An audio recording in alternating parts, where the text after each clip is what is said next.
High friends, welcome back to my channel রান্নাবাড়ি টুকিটাকি form Swapna. আশা করি সবাই সুস্থ আছো, ভালো আছো। আজকে তো বড়দিনের প্রায় শেষ পর্যায়ে পৌঁছে গেছে। সবাই যে যার মতন হয়তো বাড়িতে ফিরেও গেছো, কেউ হয়তো পার্ক স্ট্রিটে এখনও পর্যন্ত আনন্দ করছো। আশা করি বড়দিন তোমাদের সবার ভালো কাটলো। তোমরা কমেন্টে লিখে জানিও কে কীরমভাবে বড়দিন কাটালে। তো বড়দিনে অনেকেই বাড়িতে কেক বানিয়ে কুকিজ বানিয়ে খেয়েছো, অনেকে হয়তো বাইরের দিয়ে কিনে এনেও খেয়েছো, যে যার মতন করে সেলিব্রেট করেছো। আমি আর কেকের পর্যায়ে না গিয়ে আমি একটা অন্য ধরনের রেসিপি নিয়ে চলে এলাম আজকে। নারকেলের পুরভরা কচুরি। নারকেলের পুরভরা কচুরি। নারকেলের পুরভরা কচুরির জন্য উপকরণ হিসাবে কি কি লাগবে সেগুলি আগে শেয়ার করে দিই। ময়দা লাগবে 500 গ্রাম, নারকেল কোড়া লাগবে 1 বাটি, পেঁয়াজ কুচি লাগবে 2 চামচ, কাঁচা লঙ্কা কুচি লাগবে 2টো, ধনেপাতা লাগবে 2 চামচ কুচি করা, আমচুর পাউডার লাগবে 2 চামচ, চাট মশলা লাগবে 2 চামচ, নুন লাগবে পরিমাণ মতন, সামান্য একটু চিনি দিলেও দিতে পারো, না দিলেও কোনো অসুবিধা নেই। কচুরিগুলি ভাজবার জন্য ঘি লাগবে 250 থেকে 300 গ্রামের মতন।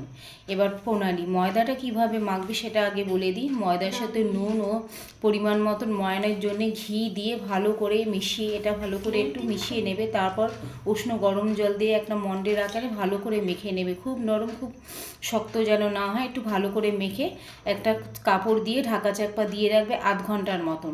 এবার পুর বানাবার জন্য কি কি করতে লাগবে সেটা আগে বলে দিই। নারকেল কোড়া, পেঁয়াজ কুচি, কাঁচা লঙ্কা কুচি, ধনেপাতা কুচি, আমচুর পাউডার, চাট মশলা, নুন, সামান্য চিনি দিয়ে ভালো করে এই মিশ্রণটা একটা ভালো মন্ডের আকারে তৈরি করে নিতে হবে, হালকা হালকা একটু জল দিয়ে। যদি প্রয়োজন হয় হালকা হালকা একটু জল দিয়ে ভালো করে মেখে নিয়ে একটা মন্ডের আকারে বানিয়ে নিলে, এরপর ময়দা থেকে কিছুটা করে লেচি কেটে কেটে নিয়ে সেটা হাতের তালুর মধ্যে গোল করে নিয়ে তার মধ্যে একটা চাপ দিয়ে এটা বাটির মতন তৈরি করে পুরটা ভরে ভালো করে একটু বেলে নেবে। বেলে নিয়ে কড়াইতে ঘি গরম করতে দিয়ে দেবে। ঘি গরম হয়ে গেলে একটা করে কচুরি ভেজে নেবে। ভেজে নিয়ে এবার লাল লাল করে এই পিঠ ওই পিঠ করে ভেজে নিয়ে গরম গরম আলুর দম বা ছোলার ডালের সাথে, ছোলার ডাল খুব একটা ভালো যাবে না, আলুর দমের সাথে পরিবেশন করতে পারো। আশা করি নারকেলের কচুরি এইভাবে করে খেয়েও খুব ভালো লাগবে। আজকের মতো রেসিপিটা এখানেই রাখলাম। ভালো লাগলে লাইক করো, কমেন্ট করো, শেয়ার করো। চ্যানেলে নতুন হয়ে থাকলে চ্যানেলটা সাবস্ক্রাইব করে দিও প্লিজ। আবার হাজির হয়ে যাবো নতুন একটা রেসিপি নিয়ে।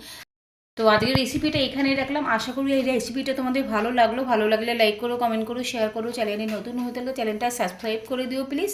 তো আজকে সবাই আশা করি তোমরা বড়দিন ভীষণ ভালোভাবে কাটিয়েছো। আমার তরফ থেকে আগাম অ্যাডভান্স রইল হ্যাপি নিউ ইয়ার। সবাই এই দিনটা ভালো মতন কাটিও। আবার হাজির হয়ে যাব নতুন একটা রান্না নিয়ে। আজকের মতন বাই, টাটা, গুড নাইট।